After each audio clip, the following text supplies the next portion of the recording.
Et on commence donc avec la question récurrente du tri sélectif et la situation différente entre les zones rurales et les zones urbaines. À Châteauroux, une chaîne de tri permet de valoriser au mieux les ordures. À la campagne, c'est à la base que ce tri devrait avoir lieu.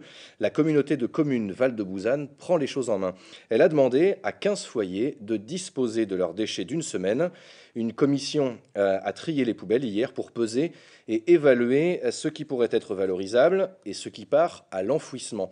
Et ça a un double impact pour la collectivité, sur l'environnement et sur les finances locales. Reportage hier à la déchetterie de Neuvy-Saint-Sépulcre.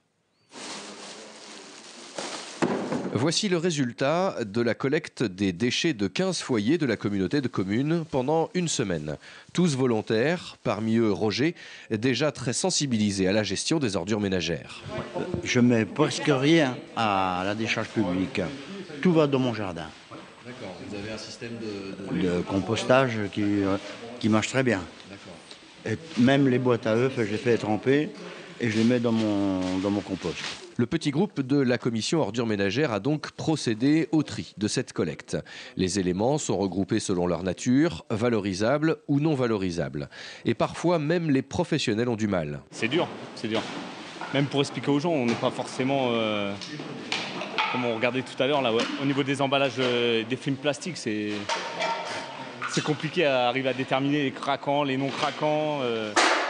Après ces étapes, premiers chiffres et premiers enseignements. Au départ, nous avions 109 kg de déchets recyclables et non recyclables, tout mélangé. Et on arrive à des déchets ultimes, on va dire, qui doivent aller en décharge, à seulement 26 kg. Qu'est-ce qu'on doit en... Ça veut dire qu'il y a quand même 3/4 des déchets qui sont valorisables. Du papier, du carton, de l'alu, du verre, autant de déchets recyclables, valorisés, autant de recettes pour la collectivité. On arrive au niveau de la CDC à 54 000 € de recettes sur l'année, ce qui est pas mal pour 6 000 habitants, vous comptez. Ça fait quand même une somme qui n'est pas négligeable et qui évite à la redevance d'augmenter trop d'ailleurs. Mais ce chiffre devrait être supérieur. Et il devrait être supérieur parce qu'on a un tri qui est encore insuffisant, ou alors pas très réussi. Et parmi ce tri insuffisant, les déchets ultimes, d'un côté ce qui peut partir en compost chez soi, et de l'autre ce qui ne peut plus être valorisé et qui sera enfoui. 29 kilos d'un côté, 26 de l'autre. Ce qui veut dire que demain, si les gens, en les aidant bien sûr, réalisent des composts locaux, on va diminuer le volume et le poids de tonnage à la SEG d'autant, c'est-à-dire de 50%.